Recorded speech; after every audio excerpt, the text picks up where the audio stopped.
सामने पीएम मोदी, इधर राहुल गांधी संसद में चीन पर क्या बोलने लगे कि अमित शाह और राजनाथ साहब भड़क गए। क्या चीन बॉर्डर पर टैंक लेकर भारत पर अटैक करने वाला था? राहुल के दावे का कंप्लीट सच बताने वाला चैप्टर। मोदी को डरपोक साबित करने के चक्कर में राहुल का नया कांड, वो गलती कर दी कि फिर लेने के देने पड़ गए क्या? सबसे पहले इसके बारे में बात। राहुल गांधी को अक्सर बीजेपी अपना स्टार कैंपेनर कहती है। भाई कहेगी नहीं, काम ही ऐसा करते हैं। जब बोलते हैं तो कांग्रेस और इंडी वालों का तगड़ा नुकसान करा के ही मानते हैं और फायदा कराते हैं नरेंद्र मोदी का। आप देखिए कि जिस वक्त देश में बजट के इंपैक्ट पे बात चल रही, जिस वक्त सामान्य वर्ग और यूजीसी के नियमों को लेकर घमासान मचा है, उस वक्त राहुल गांधी और उनकी टीम को पता नहीं कहां से ज्ञान बोध हुआ कि वो चीन से टकराव की कोई पुरानी खबर लेकर आ गए। वो भी ऐसा ठस्सी बाल निकाल कर लाए जिसके चलने की भी कोई गुंजाइश नहीं थी। भाई चीन की बात भी पुरानी हो गई, चीन से टकराव की बात भी पुरानी हो गई। नरेंद्र मोदी ने जिस तरह से ग्लोबल ऑर्डर पलट दिया, उसमें अब चीन खुद भारत से लड़ने की नहीं सटने की बातें कर रहा है। लेकिन पता नहीं कौन राहुल गांधी की स्क्रिप्ट लिखता है, कौन रिसर्च वर्क देता है। राहुल गांधी आज चीन का मामला लेकर आ गए और संसद में ऐसा बवाल काट दिया जिसका कोई मतलब ही नहीं दिख रहा था। राहुल गांधी को राष्ट्रपति के अभिभाषण पर बोलना था, लेकिन बोलने लगे चीन के साथ टकराव वाली पुरानी बात पर। इसमें भी वो हवाला देने लगे एक पूर्व आर्मी चीफ की ऐसी किताब का, जो किताब अभी तक छपकर मार्केट में भी नहीं है। ना तो ये किताब छपी, ना इसके वो अंश वेरीफाइड है जो राहुल गांधी पढ़ रहे हैं। और जिन अंशों को राहुल गांधी ने आज कहानी बनाकर संसद में माहौल बना दिया, वो छपी भी है कि नहीं, किताब का हिस्सा है भी कि नहीं, ये कोई नहीं जानता। रक्षा मंत्री राजनाथ सिंह खड़े हो गए, गृह मंत्री अमित शाह खड़े होकर बोलने लगे कि क्या कर रहे हैं। स्पीकर को बार बार मना करना पड़ा। राहुल गांधी संसद के नियम कायदे समझे तब तो। राहुल गांधी मानने वाले ही नहीं थे। इसी में संसद में 3-3 बार गजब का बवाल हुआ। आज आपको बताऊंगा कि राहुल गांधी संसद में पूर्व आर्मी चीफ की किस किताब, किस बयान का जिक्र करके नरेंद्र मोदी को घेरने चले थे। पूर्व सेना अध्यक्ष की लिखी हुई, सो कॉल्ड लिखी हुई कौन सी लाइन है भाई, जिसको लेकर राहुल गांधी कह रहे हैं कि इस लाइन, एक लाइन से मोदी जी डर गए हैं, मोदी सरकार डर गई है, उन्हें बोलने नहीं दिया। इनका पूरा जीवन ही बीत रहा है यह साबित करने में कि नरेंद्र मोदी को मैं कैसे डरपोक साबित कर दूं। इनको चुनाव जीतने पे फोकस नहीं है, इनको क्या पब्लिक का मुद्दा, इस पे फोकस नहीं है। इन्होंने मन में ठान लिया है कि मैं बैठूं 200 साल बाहर बैठूंगा सत्ता में, लेकिन पब्लिक को एक बार तो यकीन दिला दूंगा कि मोदी डरपोक। आपको यह भी बताऊंगा कि वो किस्सा कौन सा है जब चीन के टैंक आ गए थे, जिसका राहुल गांधी जिक्र करना चाहते थे। पीएम मोदी ने तब क्या ऑर्डर दिया था, उनकी सो कॉल्ड जो किताब है राहुल गांधी जिसको जिक्र कर रहे थे उसके हिसाब से। आपको बताऊंगा कि कैसे खुद पूर्व आर्मी चीफ कई मौकों पर चीन को लेकर वो बयान दे चुके हैं, जिससे राहुल गांधी का नैरेटिव धुआं धुआं हो जाएगा। लेकिन आज संसद के अंदर जो तगड़ा बवाल हुआ, पहले उसकी एक छोटी सी झलक देखिए।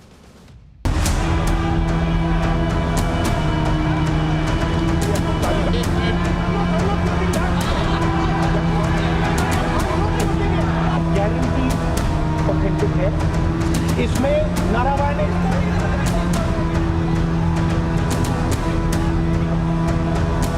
किसी का मनमानी से सदन नहीं चलेगा। एक लाइन है उसमें जो जिससे प्रधानमंत्री राजनाथ सिंह जी पूरी सरकार डरी हुई है, वो लाइन में अंदर बोलूंगा, कोई नहीं रोकेगा मुझे।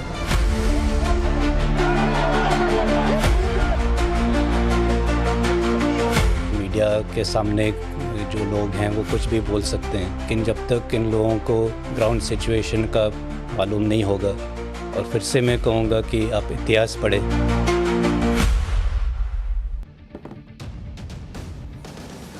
देखिए, अब इसे संयोग कहिए, प्रयोग कहिए, जो मन कह दीजिए, लेकिन आपने गौर किया होगा कि जब भी संसद का कोई सत्र शुरू होने वाला होता है, तब कोई ना कोई ऐसी रिपोर्ट आ जाती है, कोई ना कोई वीडियो आ जाता है, कोई ना कोई आर्टिकल छप जाता है, जिसे बंदूक बनाकर इंडी वाले नरेंद्र मोदी पर तान देते हैं।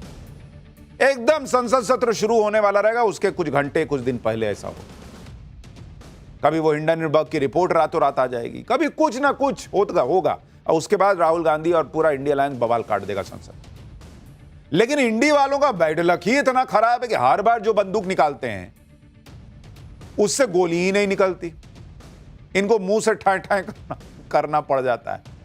यही हाल इस बार भी हुआ। 2 दिन पहले एक मैगजीन में आर्टिकल छपा, उसी आर्टिकल को लेकर राहुल गांधी लोकसभा में आ गए कि ना मैं पढ़ूंगा, पढ़ के सुनाने लग गए। यह आर्टिकल था पूर्व army chief general Manoj Mukund Naravane की उस किताब को लेकर, जो किताब अभी तक पब्लिश होकर मार्केट में आई भी नहीं। किताब तो पब्लिश हुई नहीं, लेकिन पता नहीं कौन से छुपे एजेंडे के तहत इस किताब का रिव्यू चल रहा है और इस रिव्यू के आर्टिकल मैगजीन में छापे जा रहे हैं, जिस आर्टिकल का हवाला देकर आज राहुल गांधी ने संसद में बड़ा बखेड़ा खड़ा कर दिया। राहुल गांधी को बोलना था राष्ट्रपति के अभिभाषण पर, वो बात करने लगे चीन को लेकर पूर्व आर्मी चीफ नरवणे की एक ऐसी किताब के अंश की जो किताब अभी तक किसी ने देखी नहीं। लेकिन राहुल गांधी पूर्व सेना अध्यक्ष की किताब का हवाला देकर बॉर्डर पर चीन के टैंकों की बात करने लगे। जैसे ही राहुल गांधी ने बोलना शुरू किया, तगड़ा बवाल मच गया। ऐसा हंगामा हुआ जो सदन में कम ही देखने को मिलता है। करीब 46 मिनट तक, 46 मिनट तक नेता विपक्ष राहुल गांधी, रक्षा मंत्री राजनाथ सिंह, गृह मंत्री अमित शाह के बीच जमकर टकराव हुआ। राहुल गांधी इस बात पर अड़े थे कि वो तो पूर्व सेना अध्यक्ष की सो कॉल्ड किताब का हिस्सा बताकर रहेंगे, और सरकार इस बात पर विरोध कर रही थी कि भाई जो किताब प्रकाशित नहीं हुई, जिसके अंश वेरीफाइड नहीं, उसे राहुल गांधी संसद में कोट कैसे कर सकते हैं, यह नियम के खिलाफ है। लोकसभा स्पीकर ने भी सदन के नियमों का हवाला देकर राहुल गांधी को मना किया। राहुल गांधी तो अड़ गए। यह खींचतान करीब 46 मिनट चली बॉस, और उसका एक छोटा सा हिस्सा आप देखिए क्या क्या बवाल हुआ है, फिर आपको बताता हूं कि सच्चाई क्या है। This is from the memoirs of Army Chief Naravane. And I'd like you to listen nicely. You will understand exactly who is patriotic, who is not. It'll take a little while, so this is about when 4 Chinese tanks were entering Indian territory. They were taking a ridge in Doklam, and the army chief writes, and I quote from an article that is quoting his book. The tanks were within a few hundred meters of Indian positions on the Kailash range. No, sir. No.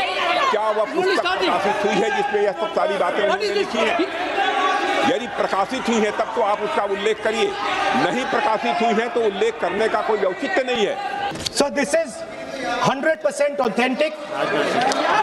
100% authentic. यह बताएं वह पुस्तक प्रकाशित हुई है कि नहीं हुई है? नहीं हुई है तो किस पुस्तक से वह उल्लेख कर रहे हैं उसकी जानकारी सदन को दें। किताबों पर, अखबारों पर, उनकी कटिंग पर यहाँ पर चर्चा नहीं होती। मैं बोलता हूं स्पीकर सर, ये गारंटीड ऑथेंटिक है। इसमें नारावाने जी ने कहा है कि उनका मेमोआर है, उसे सरकार पब्लिश नहीं होने दे रही है, इसमें सब लिखा है। वो स्वयं कह रहे हैं कि पुस्तक प्रकाशित नहीं हुई, उन्हें स्वयं स्वीकार किया कि पुस्तक प्रकाशित नहीं हुई है। अब जो पुस्तक प्रकाशित नहीं हुई है इसका जिक्र सदन में कैसे हो सकता है? मेरे हाथ में एक मैगजीन है, उस मैगजीन में आर्टिकल है, उसको मैं कोट कर रहा हूँ। चीन का सवाल बहुत सेंसिटिव है। अगर कोई सुझाव ऐसा है देश के हित में, तो मैं समझता हूँ लीडर ऑपोजिशन को पढ़ देना चाहिए। मुझे समझ नहीं आ रही बात। ये कहते हैं कि आतंकवाद से लड़ते हैं, ये कहते हैं कि ये टेररिज्म से लड़ते हैं, और ये एक कोर्ट से डरते हैं। मतलब इसमें क्या चीज है जिससे ये इतना घबरा रहे हैं कि मैं ये नहीं बोल पा रहा हूँ? सदन के अंदर इसमें क्या चीज है? ये झूठ है, ये बोलने का परमिशन नहीं, ये झूठ है। इसमें क्या लिखा है जिससे ये इतना घबरा रहे हैं कि मुझे ये पढ़े नहीं, आप पढ़ने नहीं दे रहे? सदस्य कोई घबरा नहीं रहे आपसे। इसमें मैं आपको सदन में गलत तथ्य और गलत तथ्यों को पेश करना वो ऑथेंटिक बात है। आप पिछले कुछ सत्र उठा के देख लीजिए, हर बार राहुल गांधी कुछ ऐसा करते हैं जो नियमों के खिलाफ होता है, और वो उसको नैरेटिव देते हैं कि अरे डर गए। भाई वो कह रही है, लोकसभा स्पीकर कह रहे हैं कि भाई जो नियम के खिलाफ वो आप कैसे करने दिया जाए। आप लोकसभा में जो भयंकर हंगामा मचा उसका ये तो छोटा सा ट्रेलर आपको दिखाया हूं। अभी तो इस टकराव के और भी कई हिस्से आपको दिखाऊंगा कि कहां ले गए राहुल गांधी पूरा मसला। लेकिन पहले आपको यह पूरा मामला समझा देता हूं कि राहुल गांधी जिस किताब का जिक्र कर रहे हैं, कब चीन के टैंक बॉर्डर पर आ गए वगैरह वगैरह। दरअसल राहुल गांधी ये दावा कर रहे हैं कि पूर्व आर्मी चीफ MM नरवणे की एक किताब है जिसमें चीन से संभावित झड़प की बात बताई गई। इस किताब के कुछ अंश एक मैगजीन में भी छपे हैं, जिसका जिक्र आज राहुल गांधी सदन में कर रहे थे। पूर्वी लद्दाख में यह घटना 31 अगस्त 2020 की है। इस मैगजीन का दावा है कि किताब में छपा है कि चीन के टैंक भारतीय सीमा की तरफ बढ़ रहे थे। राहुल गांधी ने मैगजीन में पूर्व सेना अध्यक्ष एमएम नरवणे के हवाले से यह दावा किया कि सामने चीन के सैनिक थे, सेना ऑर्डर का इंतजार कर रही थी, लेकिन पीएम मोदी फैसला ही नहीं ले पाए।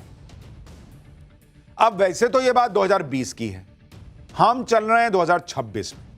6 साल पुरानी बात राहुल गांधी अचानक लेकर चले आए संसद में, सत्र शुरू होने से ठीक पहले। इसकी क्या मिस्ट्री है? लेकिन राहुल गांधी ने एक मैगजीन में छपे आर्टिकल को हथियार बनाकर संसद में हंगामा काट दिया। कैसे सदन के अंदर राहुल गांधी और गृह मंत्री अमित शाह भी भिड़ गए, एक बार सुनिए, फिर आपको बताता हूं कि असल में उस मैगजीन में एमएम नरवणे ने जो सो-कॉल्ड दावा है कि भाई एमएम नरवणे ने कहा था, सेना प्रमुख ने पूर्व, उसकी कहानी राहुल गांधी को किसी भी कीमत पर बताने पर वो क्यों अड़े हैं और उस कहानी की सच्चाई क्या है। जो ये मेंबर पार्लियामेंट थे, ये हमारे चरित्र पे बोल रहे थे, ये हमारे पॉलिसीज पे नहीं बोल रहे थे। ये कह रहे थे कि हम एंटी नेशनल हैं। माननीय सदस्य तेजस्वी सूर्या का भाषण ध्यान से सुना है। कहीं पर भी उन्होंने ऑपोजिशन की देशभक्ति पर या कैरेक्टर पर सवाल नहीं। फिर उन्होंने मैगजीन और नरवणे जी की किताब के अलावे कैलाश रिज में टैंक, इनको किसने बताया आया था? किसने बताया? ये लिखा हुआ नहीं पढ़ सकते आप। अध्यक्ष जी ने ना बोला है, नहीं बोल सकते। अध्यक्ष जी आपने व्यवस्था दी है, आपने व्यवस्था दी है। माननीय अध्यक्ष जी, मेरा व्यवस्था का सवाल है। So, Naravane ji writes. No. I'm not quoting that. I'm not quoting it. Let me speak, sir.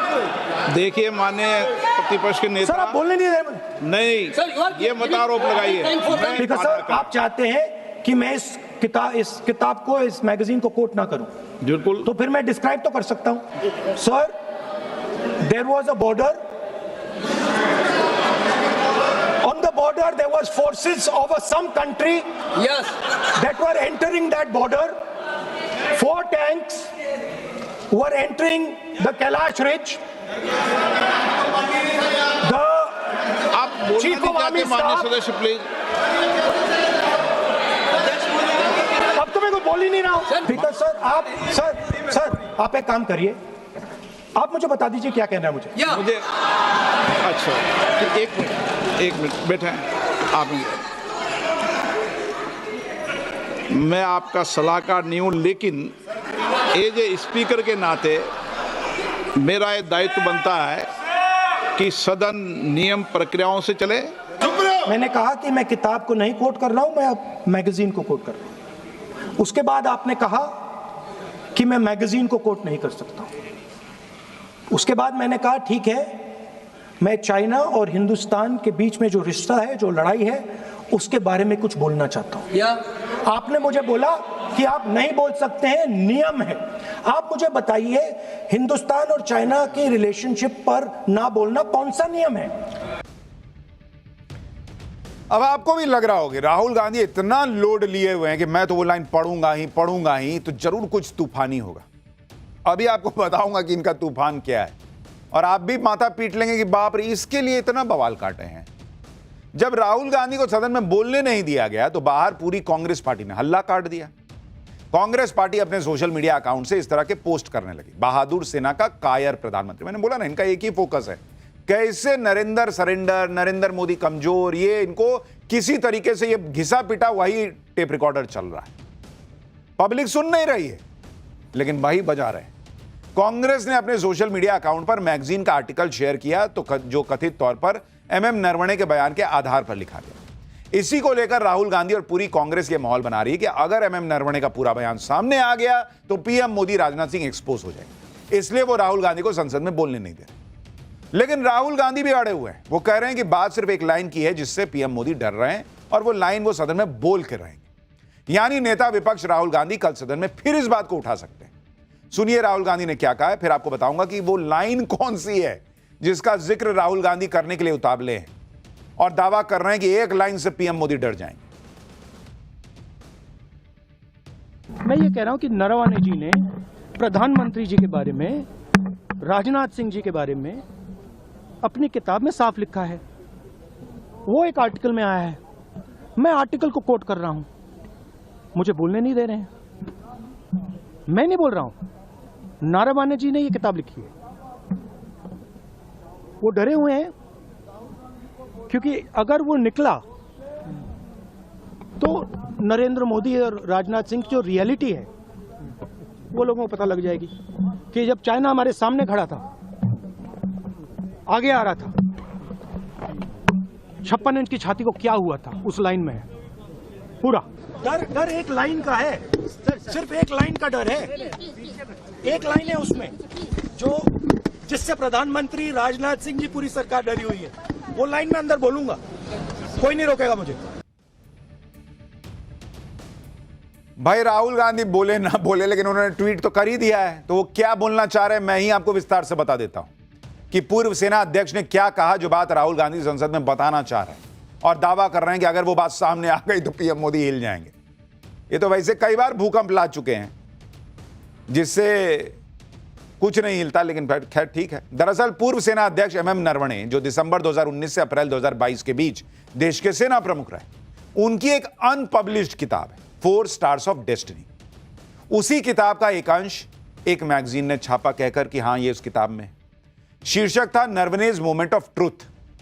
अब इस आर्टिकल में जो लिखा है वो आपको कांग्रेस के हवाले से बताता हूं, क्योंकि इस आर्टिकल को कांग्रेस ने अपने ऑफिशियल ट्विटर हैंडल से शेयर किया।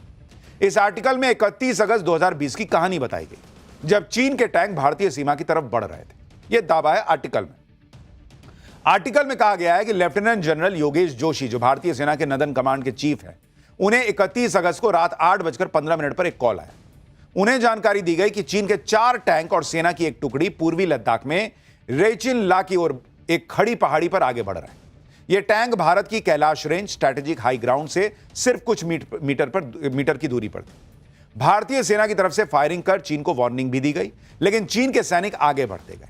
यह बात जब तत्कालीन सेना प्रमुख MM नरवणे तक पहुंची तो उन्होंने राजनाथ सिंह, अजीत डोभाल और तब के CDS जनरल विपिन रावत, विदेश मंत्री एस जयशंकर सबको कॉल लगाया और हर किसी को कॉल लगाकर यही पूछा कि व्हाट आर माय ऑर्डर्स, यानी मेरे लिए क्या आदेश है। मैगजीन में MM नरवणे के हवाले से कहा गया है कि उन्हें कोई क्लियर ऑर्डर नहीं मिला।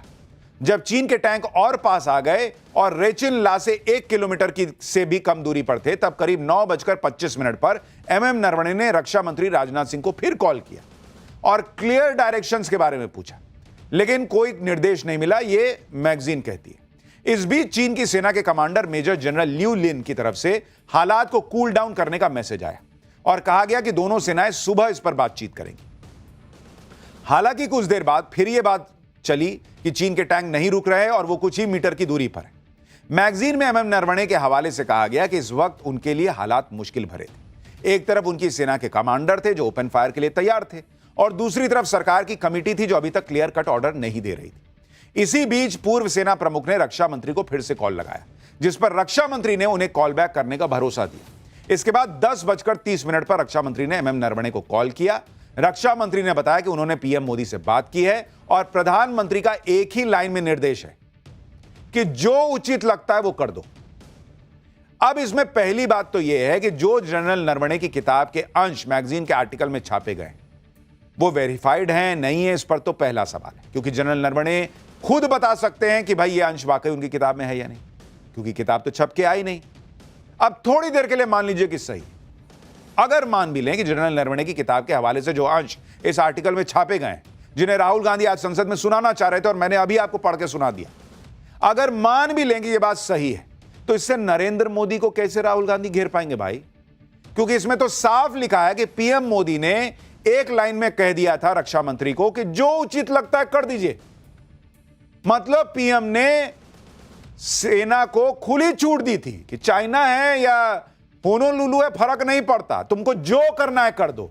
अब इससे ज्यादा कोई क्या छूट देगा जी? इससे ज्यादा कोई क्या हिम्मत दिखाएगा जी? इसको डरपोक होना कहते हैं। डरपोक होना तो उसको ना कहते हैं कि भाई पूरी की पूरी जमीन चली गई, नेहरू जी के जमाने में और कुछ कर नहीं पाए। डरपोक होना तो इसको कहते हैं कि बाद में बताया कि भाई हम बॉर्डर के पास कुछ बना नहीं रहे हैं क्योंकि चाइना से हमारे रिश्ते ना खराब हो जाएं। डरपोक होना तो इसको कहते हैं कि भाई बंजर जमीन है, चली ही गई तो क्या, और बाद में संसद में लोगों ने पूछा कि अगर मेरे सिर गंजा है तो मेरा सिर काट दीजिएगा क्या।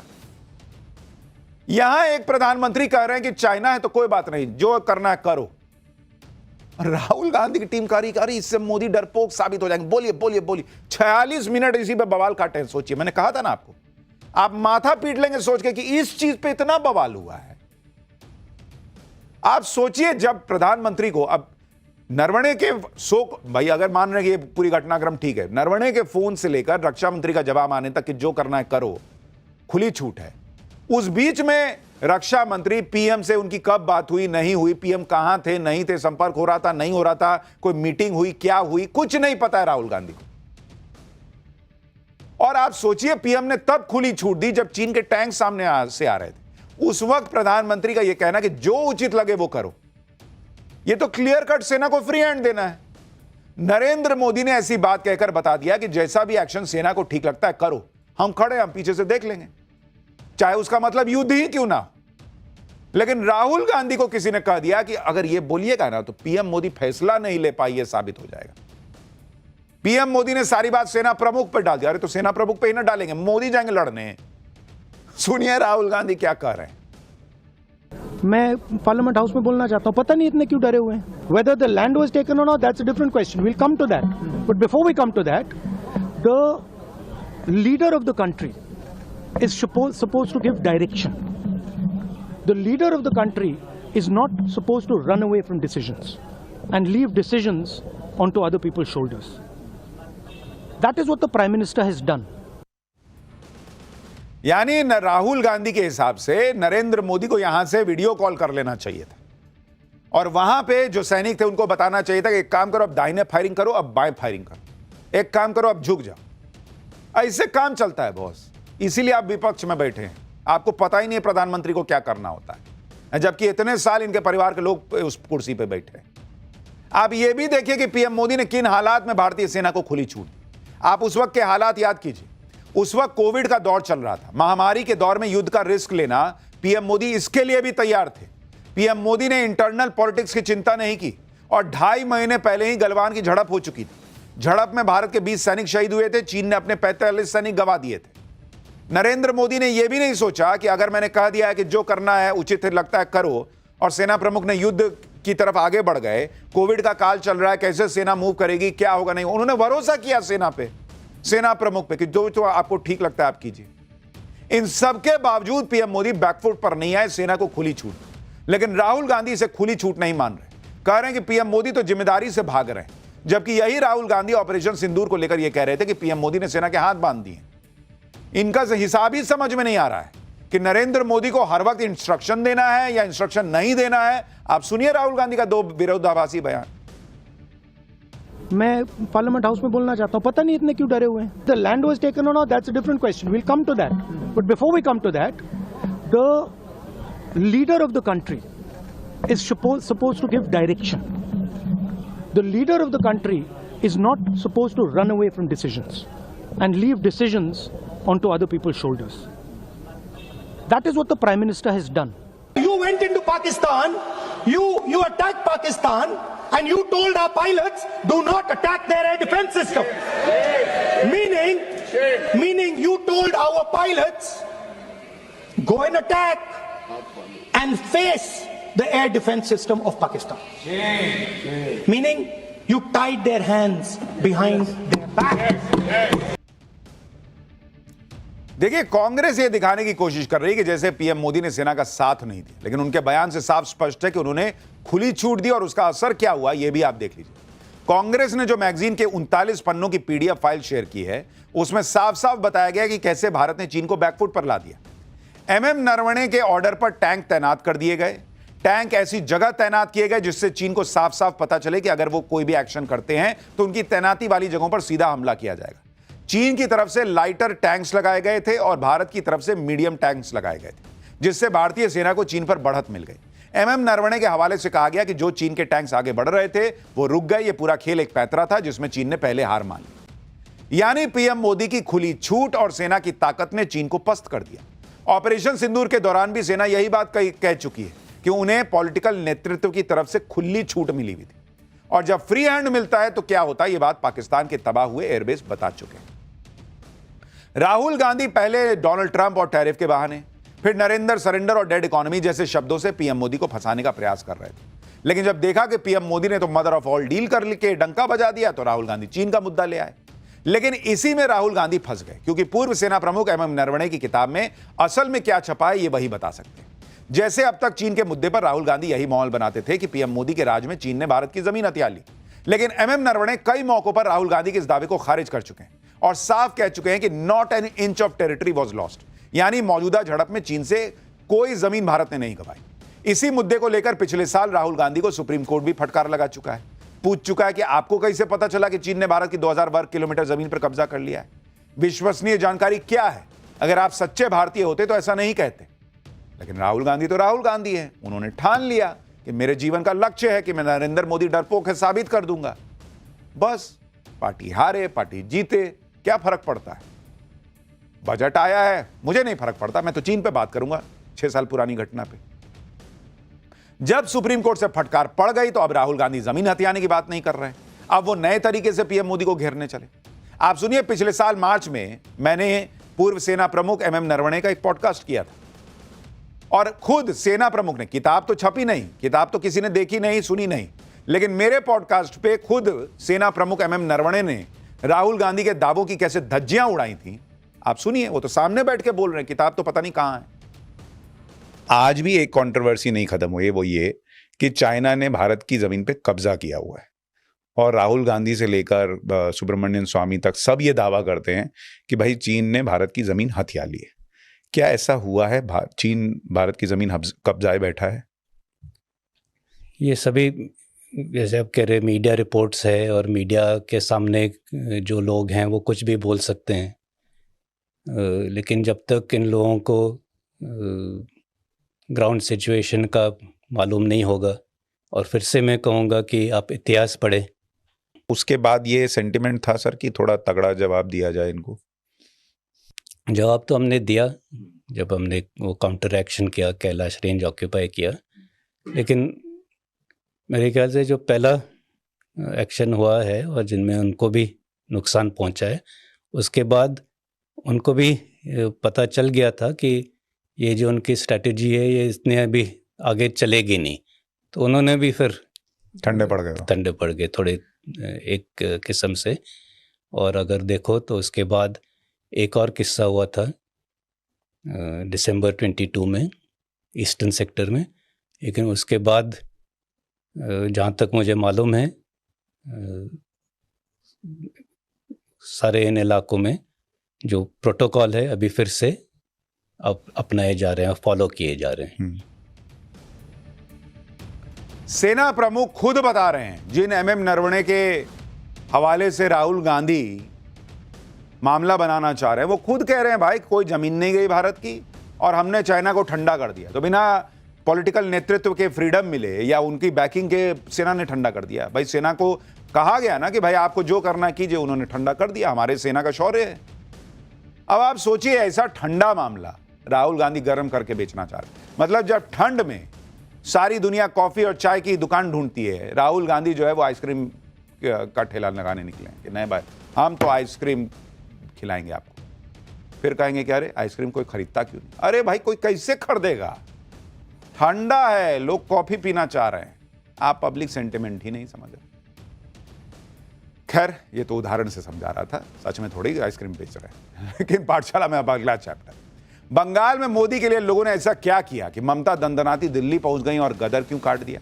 इधर ममता भिड़ने के मूड में, उधर बंगाल के ओवैसी ने हिंदुओं से माफी क्यों मांग ली? अब इसका चैप्टर देखिए। इंडी वालों में इस बात की रेस लगी रहती है कि नरेंद्र मोदी से लड़ते हुए कौन सबसे ज्यादा आगे दिखे। एक तरफ राहुल गांधी हैं जिन्होंने आज नरेंद्र मोदी के सामने संसद में बवाल काटा, दूसरी तरफ ममता बनर्जी हैं जिन्होंने आज दिल्ली में ही चुनाव आयोग के सामने गदर काट दिया। ममता बनर्जी वैसे तो दिल्ली कम ही आती हैं, लेकिन इस बार बंगाल में मोदी के लिए लोगों ने क्या कर दिया कि ममता बनर्जी अचानक दंदनाती हुई दिल्ली पहुंच गई और ऐसा गदर काट दिया कि सब हैरान रह गए। कैसे ममता बनर्जी आज कभी पुलिस से भिड़ रही थी, कैसे चुनाव आयोग को कोस रही थी, आज क्या क्या हुआ है, ममता बनर्जी ने जिस तरह से यह सब किया, वो सब आपको दिखाऊंगा। नरेंद्र मोदी के लिए बंगाल में जो जनसैलाब उमड़ा है, उससे ममता की घबराहट बढ़ गई है क्या? ममता बनर्जी ने आज दिल्ली आकर काले कपड़े क्यों पहन लिए? काले कपड़े पहनकर नरेंद्र मोदी बीजेपी और चुनाव आयोग को ऐसा कोसने लगी जैसे कि बंगाल में उनके लिए भूचाल आ चुका है, जिसने उनकी सियासी जमीन हिला दी हो। वैसे तो बहुत दिनों से ममता बनर्जी तिलमिलाई हुई, लेकिन किसी को इस बात का अंदाजा नहीं था कि ममता इस तरह से दिल्ली आकर धमक जाएंगी और बीजेपी से लेकर चुनाव आयोग तक सबको दिल्ली में एक तरह से धमकाने लगेंगी। उन्होंने दिल्ली पुलिस पर बंगाल के लोगों को परेशान करने का आरोप लगा दिया, बीजेपी पर बंगाल को बदनाम करने का आरोप लगा दिया, चुनाव आयोग को बंगाल में बीजेपी का टूल किट बता दिया और आखिर में मुख्य चुनाव आयोग को घमंडी और झूठा तक कह दिया। चुनाव आयोग से मिलने के लिए दिल्ली आई ममता बनर्जी ने आज कैसे भयंकर बवाल काटा, कैसे हंगामा किया है, क्यों ये हुआ है, बंगाल के ओवैसी जो है वो क्यों हिंदुओं से माफी मांग रहे हैं, बंगाल में एसआईआर पे क्या हुआ है, आज आपको सब दिखाऊंगा। लेकिन पहले एक झलक देखिए।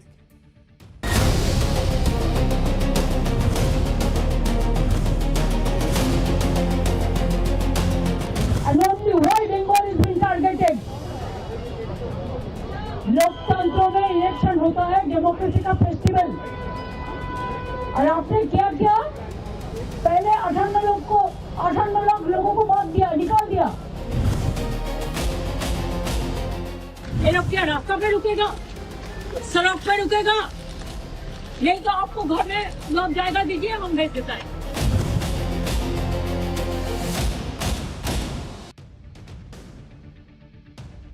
ममता बनर्जी इस वक्त दंदनाते हुए हर जगह घूम रही है। लोग अभी ईडी की उस रेड को भूले नहीं है जिसमें दंदनाते हुए ममता बनर्जी आई थी और फाइलें लेकर चली गई। अब उसी टाइप का गदर ममता बनर्जी ने दिल्ली में काट दिया। ममता बनर्जी को आज दिल्ली आकर मुख्य चुनाव आयुक्त से मिलना था, 4 बजे की मीटिंग फिक्स थी, लेकिन इससे पहले ममता बनर्जी ने दिल्ली की सड़कों पर वैसा ही माहौल बना दिया जैसा कि वो बंगाल में करती है। आप तस्वीरें देख लीजिए। ममता बनर्जी जब चुनाव आयोग के दफ्तर में पहुंची तो पूरी सेना लेकर पहुंच गई, अपने भतीजे को, अपनी पार्टी के दूसरे नेताओं को, सबको लेकर ममता बनर्जी पहुंच गई। और उसमें भी गजब यह कि सबने काले कपड़े पहने हुए थे। ममता बनर्जी ने भी काली शॉल ओढ़ ली। इतना ही नहीं, ममता बनर्जी अपने साथ 13 परिवारों को भी लेकर आई थी, सब काला काला पहने थे। मैं पाठशाला में पहले से काला पहनता हूं, मैं उनके साथ थोड़ी गया था। हालांकि इसको लेकर ममता बनर्जी का आरोप है कि इन लोगों के नाम बंगाल के एसआईआर में काट दिए गए और इन्हें मृत बता दिया गया। ममता बनर्जी चुनाव आयोग से मिली, लेकिन मीटिंग के बाद उन्हें कोसने लगी, घमंडी, अहंकारी, न जाने क्या क्या कहने लगी। ममता बनर्जी कैसे चुनाव आयोग से मीटिंग के बाद चुनाव आयोग पर फट पड़ी, सुनिए एक बार। हम बहुत दिन दिल्ली में पॉलिटिक्स किया है। हम 4 टर्म्स मिनिस्टर थे, 7 टर्म्स एमपी थे, लेकिन हम कभी ऐसा इलेक्शन कमीशन को नहीं देखा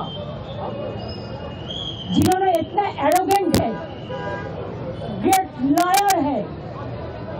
हम उनको कहा था कि आपको कुर्सी को रेस्पेक्ट करते हैं, because no chair is permanent for anybody, one day you have to go, but don't create this precedent and only why Bengal is being targeted. लोकतंत्र में इलेक्शन होता है, डेमोक्रेसी का फेस्टिवल, और आपने क्या किया? पहले 58 लाख लोगों को मौत दिया, निकाल दिया, और उनको अब डिफेंड भी करने नहीं दिया। ममता बनर्जी ने दिल्ली में यह भी आरोप लगाया कि उनकी बात ही नहीं सुनी, उनकी शिकायतों पर कोई ध्यान ही नहीं दिया गया, इसलिए प्रतिनिधिमंडल ने बैठक का बहिष्कार करने का फैसला किया।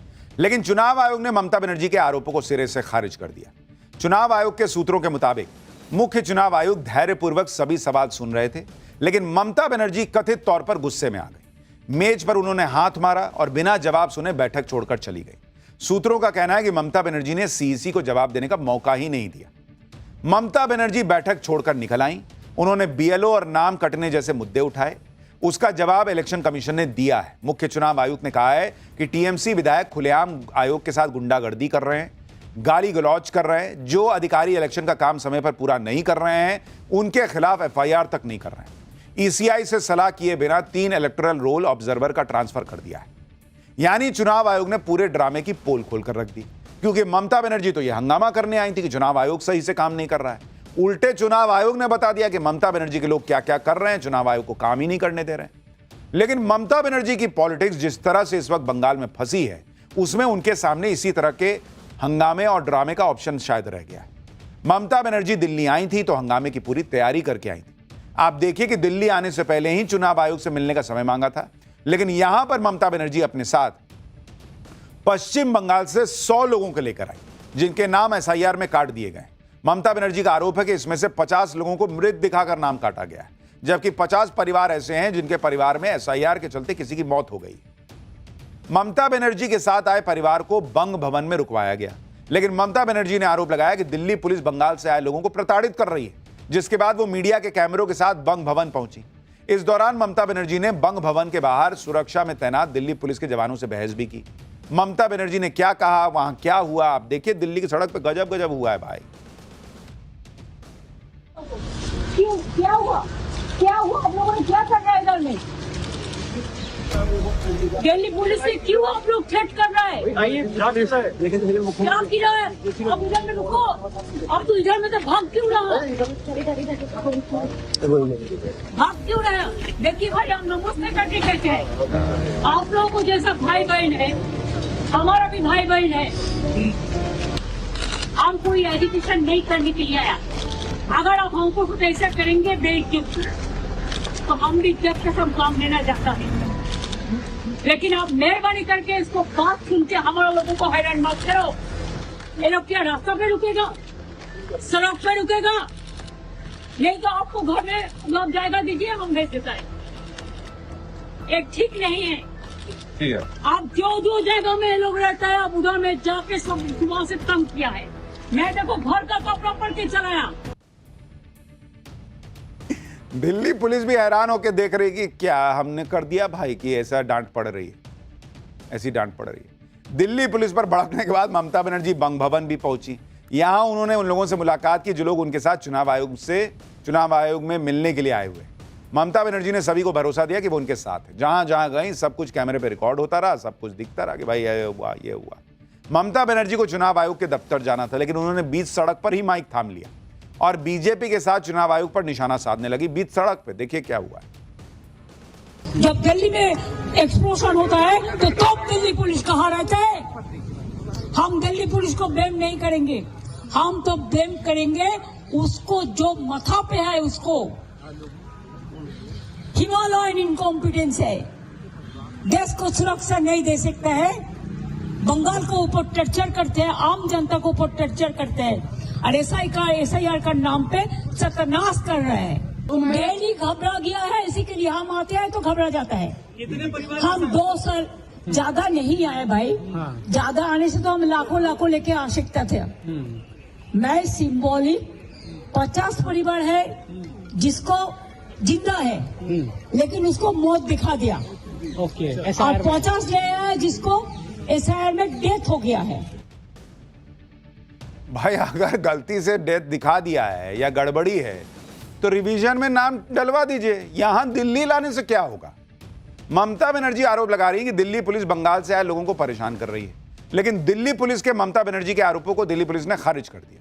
सूत्रों के मुताबिक दिल्ली पुलिस ने कहा है कि बंग भवन में किसी के भी आने जाने पर कोई रोक नहीं है। सुरक्षा कर्मियों को कानून व्यवस्था बनाए रखने के लिए तैनात किया गया। गड़बड़ी रोकने के लिए एहतियाती उपाय के तौर पर पुलिस तैनात है।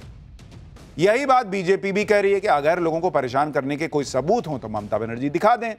ममता बनर्जी के हंगामे को बीजेपी ने ड्रामा करार दिया। सुनिए सुकांता मजूमदार, केंद्रीय मंत्री हैं बीजेपी से, वो क्या कह रहे हैं।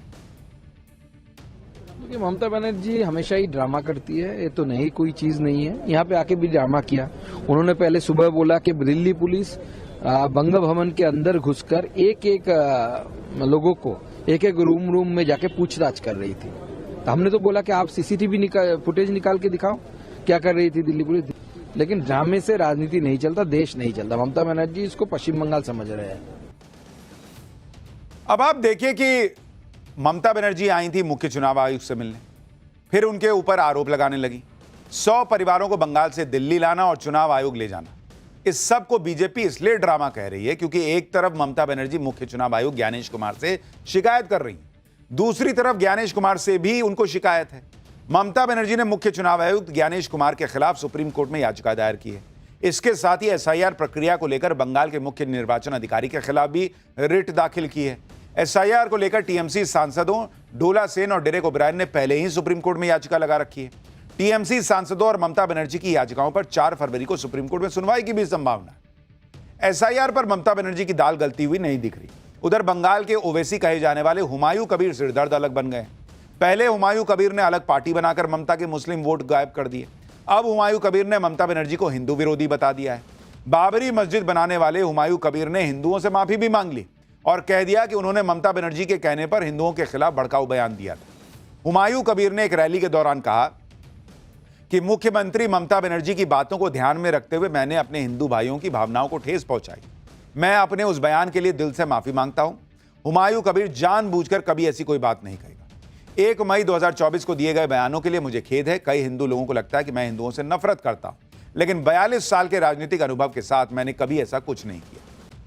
अभी तक हुमायूं कबीर को बंगाल का ओवैसी कहा जा रहा था, लेकिन अब ममता बनर्जी की मुसीबत इसलिए भी बढ़ गई है क्योंकि ओवैसी की पार्टी अब हुमायूं कबीर के साथ आने वाली है। और इसका सीधा मतलब यह है कि जो खेला बिहार में हुआ था और हुमायूं कबीर के टीएमसी छोड़ने के बाद जिस बात का डर ममता बनर्जी को लग रहा था, क्योंकि ओवैसी की पार्टी अब हुमायूं कबीर के साथ आने वाली है, वो हो सकता है। हुमायूं कबीर ने मुर्शिदाबाद के बेलडांगा में मेगा अलायंस रैली की। इस रैली में असदुद्दीन ओवैसी की पार्टी एआईएमआईएम ने भी हिस्सा लिया। ओवैसी की पार्टी की बंगाल इकाई के अध्यक्ष इमरान सोलंकी बेलडांगा में हुमायूं कबीर की रैली में एक मंच पर साथ नजर आए। ओवैसी के साथ गठबंधन को लेकर हुमायूं कबीर ने बड़ी बात भी कही। हुमायूं कबीर ने कहा कि ईद के बाद असदुद्दीन ओवैसी को लेकर ब्रिगेड में रैली करेंगे। यानी बंगाल में अब सीधे सीधे असदुद्दीन ओवैसी की भी एंट्री होने जा रही है। और यही सारी परेशानियां, एक तो नरेंद्र मोदी बंगाल में जो सभा कर रहे हैं, रैली कर रहे हैं, उसमें भयंकर भीड़ आ जा रही है। दूसरी तरफ एसआईआर को लेकर ममता बनर्जी परेशान है। तीसरी तरफ हुमायूं कबीर, चौथा ओवैसी बंगाल में आ रहे हैं। बहुत कुछ ऐसा हो रहा है जो इस बार बंगाल के चुनाव को दिलचस्प बना रहा है, जिस पर हमारी नजर रहेगी। लेकिन फिलहाल पाठशाला में अगला चैप्टर, जिसमें आपको दिखाऊंगा उधर बलोच आर्मी ठोक रही, इधर टीम इंडिया से वर्ल्ड कप में ठुकाई का ऐसा डर, पाकिस्तान ने सरेंडर ही कर दिया क्या? इंडिया से वर्ल्ड कप में खेलने से मना करने वाले पाकिस्तान का कैसे भूत बना देगा आईसीसी? बलूचिस्तान में मुनीर के फौजी पिट रहे, भाग रहे, इस बार बलूचिस्तान में निपट ही जाएगा क्या पाकिस्तान? अब इसका चैप्टर। नरेंद्र मोदी की मार से बचने के लिए मुनीर ने हर हथकंडा आजमा लिया, लेकिन मुनीर का कोई पैतरा चल नहीं रहा है। पाकिस्तान की हालत यह हो गई है कि उधर बलोच आर्मी ने पाकिस्तानी सेना को धुआं धुआं कर दिया है, इधर टीम इंडिया से वर्ल्ड कप में ठुकाई का ऐसा डर है कि पाकिस्तान ने एक तरह से सरेंडर ही कर दिया। कि बलोच आर्मी जिस तरह से पाकिस्तान को ठोक रही है, उसे छुपाने के लिए पाकिस्तान अब क्रिकेट का सहारा ले रहा है। आप देखिए कि Pakistan ICC T20 world cup तो खेलेगा, लेकिन भारत के खिलाफ मैच नहीं खेलेगा कह रहा है। भाई पहले तो तुम कह रहे थे पूरा वर्ल्ड कप नहीं खेलेंगे, अब एक मैच पे आ गए। मकसद यह है कि बीएलए के हमलों से पब्लिक पाकिस्तान की जो है उसका ध्यान भटकाना। लेकिन भारत से नहीं खेलने का फैसला बैकफायर हो गया। फैसले से पाकिस्तान पर भयंकर जुर्माना लग सकता है। जुर्माना भरने के लिए आईएमएफ से लोन भी मांगना पड़ जाएगा भाई को, क्योंकि ये तो भिखारी देश है। यानी एक तरफ बलूचिस्तान के लड़ाके पाकिस्तानी सेना पर रणनीति बनाकर हमले कर रहे हैं, दूसरी तरफ पाकिस्तान ने ऐसा ब्लंडर कर दिया कि पाकिस्तान में क्रिकेट में इनका क्रिकेट ही खत्म हो जाए। पाकिस्तान में तो पब्लिक खुद ही सरकार के पीछे पड़ गई कि भाई ये क्या बात हुई। लोग ये भी कह रहे हैं कि हार के डर से पाकिस्तान ने वर्ल्ड कप में भारत के खिलाफ खेलने से मना कर दिया। मतलब कुल मिलाकर क्रिकेट के मैदान से लेकर जंग के मैदान तक पाकिस्तान की छीछा लेदर हो रही है, पाकिस्तान की पिटाई हो रही है। आपको सब बताऊंगा विस्तार से। पाकिस्तान को झटके पे झटके लग रहे हैं और पाकिस्तान के लिए अभी अभी एक और बुरी खबर आई है, वो भी आपको बता देता हूं, क्योंकि इस वक्त बड़ी खबर यह आ रही है कि अमेरिकी राष्ट्रपति डोनाल्ड ट्रंप ने पीएम मोदी से फोन पर बात की है। भारत में अमेरिकी राजदूत सर्जियो गोर ने सोशल मीडिया प्लेटफॉर्म ट्विटर पर इसकी जानकारी दी है। सर्जियो गोर ने मोदी और ट्रंप की फोटो पोस्ट करके यह जानकारी दी और लिखा है स्टे ट्यून्ड। लिखा है president Trump just spoke with prime minister Modi, stay tuned. यानी क्या कोई बड़ी खबर आने वाली है।